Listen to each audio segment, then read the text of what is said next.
Hi friends, welcome back to our cooking channel. ಇವತ್ತಿನ ರೆಸಿಪಿಯಲ್ಲಿ ಶೇಂಗಾ ಹೋಳಿಗೆ ಮಾಡಿ ತೋರಿಸ್ತಾ ಇದ್ದೀನಿ. ನೋಡಿ, ಹಾಗೆ ನೀವು ಕೂಡ ಟ್ರೈ ಮಾಡಿ.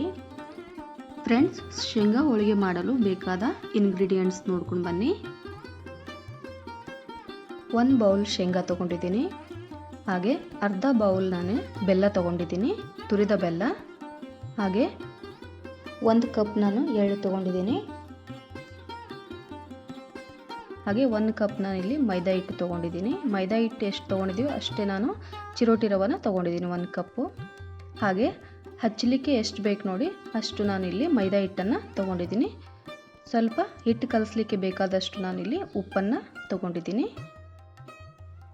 ಶೇಂಗಾ ಹೋಳಿಗೆ ಮಾಡಲಿಕ್ಕೆ ಇಲ್ಲಿ ನಾನು ಕಣಕನ ರೆಡಿ ಮಾಡ್ಕೊಳ್ತೀನಿ. 1 ಕಪ್ ಮೈದಾ ಹಿಟ್ಟು, 1 ಕಪ್ ಚಿರೋಟಿ ರವೆ, ಹಾಗೆ ಸ್ವಲ್ಪ ರುಚಿಗೆ ತಕ್ಕಷ್ಟು ಉಪ್ಪನ್ನು ಸೇರಿಸ್ಕೊಂಡು ಮೈದಾ ಹಿಟ್ಟು ಮತ್ತು ಚಿರೋಟಿ ರವೆ ಚೆನ್ನಾಗಿ ಮಿಕ್ಸ್ ಮಾಡ್ಕೊಳ್ಬೇಕು. ಫ್ರೆಂಡ್ಸ್, ಇವಾಗ ಸ್ವಲ್ಪನೇ ನೀರು ಸೇರಿಸ್ಕೊಂಡು ಕಣಕನ ನಾದ್ಕೊಳ್ತೀನಿ. ಹದವಾಗಿ ನಾದ್ಕೊಳ್ಬೇಕು, ಚೆನ್ನಾಗಿ ನಾದ್ಕೊಳ್ಬೇಕು. ನಾವು ಎಷ್ಟು ಕಣಕನ ಚೆನ್ನಾಗಿ ನಾದ್ಕೊಳ್ತೀವಲ್ಲ ಅಷ್ಟು ಚೆನ್ನಾಗಿ ಹೋಳಿಗೆ ಬರ್ತವೆ. ಇವಾಗ ಇನ್ನೊಂದು ಸ್ವಲ್ಪ ನೀರು ಹಾಕಿ ನಾದ್ಕೊಳ್ತೀನಿ.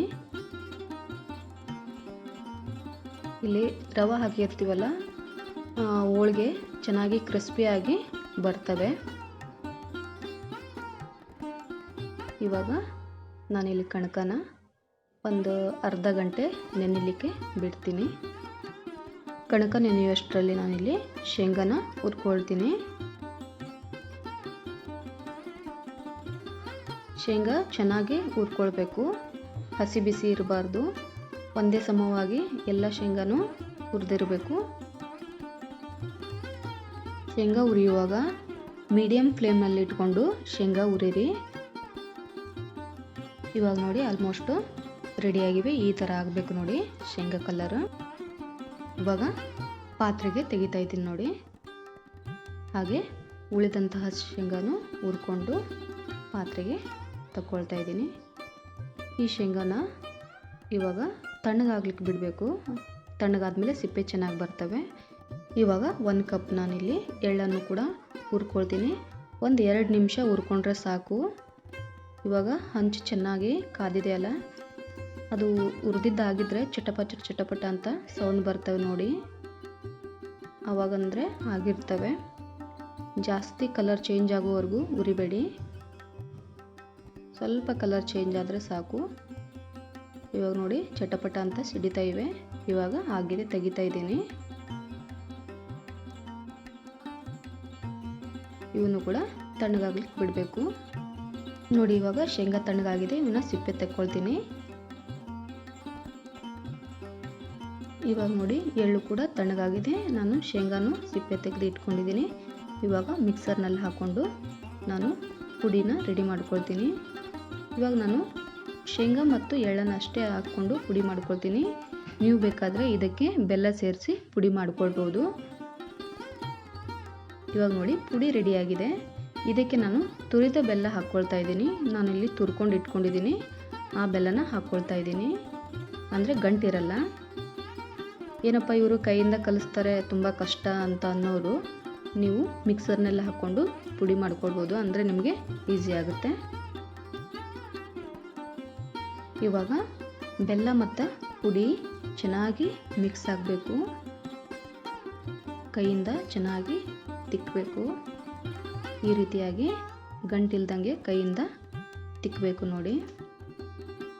ಅಂದರೆ ಪುಡಿ ಜೊತೆಗೆ ಬೆಲ್ಲ ಚೆನ್ನಾಗಿ ಮಿಕ್ಸ್ ಆಗುತ್ತೆ. ಇವಾಗ ಆಲ್ಮೋಸ್ಟ್ ಎಲ್ಲ ಪುಡಿ ಮತ್ತು ಬೆಲ್ಲ ಮಿಕ್ಸ್ ಆಗಿದೆ, ರೆಡಿಯಾಗಿದೆ ನೋಡಿ. ಇದನ್ನು ಕಲಿಸ್ಕೊಳ್ಳಿಕ್ಕೆ ಸ್ವಲ್ಪ ನೀರನ್ನು ಹಾಕ್ಕೊಂಡು ಬಿಸಿ ಮಾಡ್ಕೊಳ್ತೀನಿ. ಸ್ವಲ್ಪ ನೀರು, ಇಷ್ಟು ನೀರು ಹಾಕಬೇಕಂತ ಇಲ್ಲ, ನೀವು ನೋಡ್ಕೊಂಡು ಹಾಕ್ಕೊಳ್ಬೇಕು. ಇವಾಗ ನೋಡಿ ಸ್ವಲ್ಪನೇ ಹಾಕ್ಕೊಂಡಿದ್ದೀನಿ. ಇದನ್ನು ಚೆನ್ನಾಗಿ ಕಲಿಸ್ಕೊಳ್ಬೇಕು. ಇವಾಗ ನೋಡಿ ಅದೇ ನೀರು ನನಗೆ ಸಾಕಾಯಿತು, ಮತ್ತೆ ನೀರು ಹಾಕೋದು ಬೇಡ. ನೀರು ಜಾಸ್ತಿ ಆದರೆ ಹೂರಣ ಸರಿಯಾಗಿ ಬರಲ್ಲ, ಹೂರಣ ಹಳಸಾದರೆ ಹೋಳಿಗೆ ಬರೋದೇ ಇಲ್ಲ. ಹಾಗಾಗಿ ಈ ಹದಕ್ಕಿರಬೇಕು ನೋಡಿ, ಅಂದರೆ ಚೆನ್ನಾಗಾಗುತ್ತೆ. ಇವಾಗ ನಾನು ಉಂಡೆಗಳನ್ನ ಮಾಡಿ ಇಟ್ಕೊಳ್ತಾ ಇದ್ದೀನಿ. ಇವಾಗ ನೀವು ಈ ರೀತಿ ಉಂಡೆಗಳನ್ನ ಮಾಡಿಕೊಂಡ್ರೆ ಹೋಳಿಗೆ ಮಾಡಲಿಕ್ಕೆ ಈಸಿ ಆಗುತ್ತೆ. ಇವಾಗ ಉಂಡೆಗಳೆಲ್ಲ ರೆಡಿ ಆಯಿತು. ಇವಾಗ ಹೋಳಿಗೆ ಮಾಡಿ ತೋರಿಸ್ತೀನಿ ಬನ್ನಿ. ಇಲ್ಲಿ ಕಣಕ ಕೂಡ ಚೆನ್ನಾಗಿ ನೆಂದಿದೆ ನೋಡಿ, ಎಷ್ಟು ಚೆನ್ನಾಗಿ ಸಾಫ್ಟ್ ಆಗಿದೆ. ಇವಾಗ ಸ್ವಲ್ಪ ಕಣಕ ತಗೊಳ್ತೀನಿ ನೋಡಿ. ಇವಾಗ ಇಷ್ಟು ತಗೊಂಡಿದ್ದೀನಿ.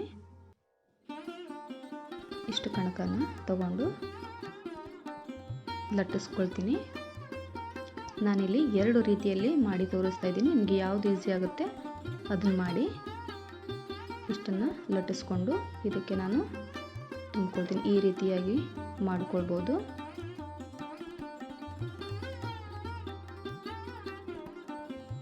ಇದನ್ನು ಇವಾಗ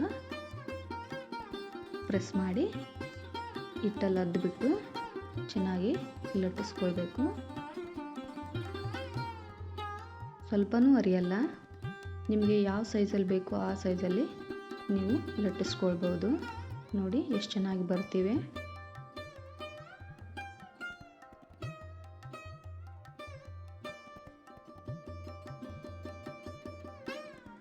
ನೋಡಿ ಇನ್ನೊಂದು ರೀತಿಯಲ್ಲಿ ಮಾಡಿ ತೋರಿಸ್ತೀನಿ. ಅದನ್ನು ಕೂಡ ಲಟ್ಟಿಸ್ಕೊಳ್ಬೇಕು.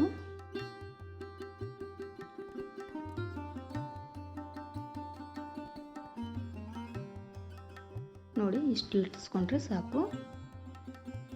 ಈಗ ನೋಡಿ ಒಂದು ಕೈಯಿಂದ ಕಣಕನ ಪ್ರೆಸ್ ಮಾಡಬೇಕು, ಹಾಗೆ ಒಂದು ಕೈಯಿಂದ ಹೂರಣನ ತುಂಬಬೇಕು.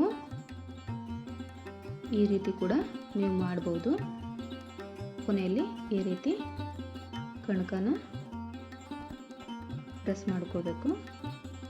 ಕಣಕ ಜಾಸ್ತಿ ಆದರೆ ತೆಗಿಬೋದು. ಹಾಗೆ ಪ್ರೆಸ್ ಮಾಡಿ ಹಿಟ್ಟಲ್ಲಿ ಅದ್ಬಿಟ್ಟು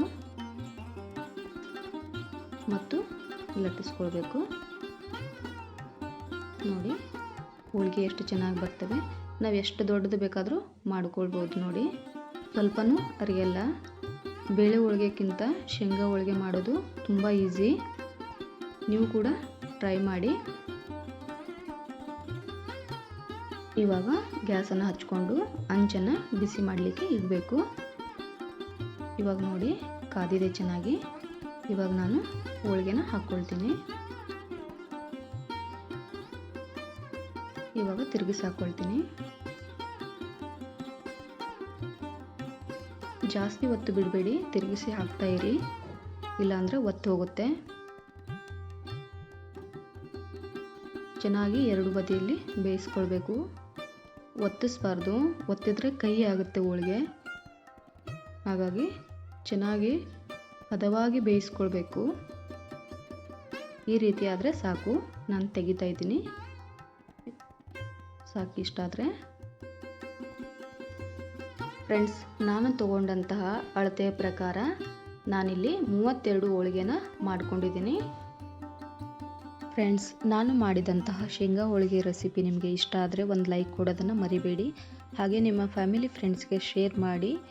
ಹಾಗೆ ಹೇಗಾಗಿದೆ ಅಂತೇಳಿ ಕಮೆಂಟ್ ಮಾಡೋದನ್ನು ಮರಿಬೇಡಿ. ಹೊಸದಾಗಿ ನೋಡ್ತಾ ಇರೋರು ನನ್ನ ಚಾನಲನ್ನು ಸಬ್ಸ್ಕ್ರೈಬ್ ಮಾಡ್ಕೊಳ್ಳಿ. ಮತ್ತೆ ಸಿಗ್ತೀನಿ ಮುಂದಿನ ರೆಸಿಪಿಯಲ್ಲಿ.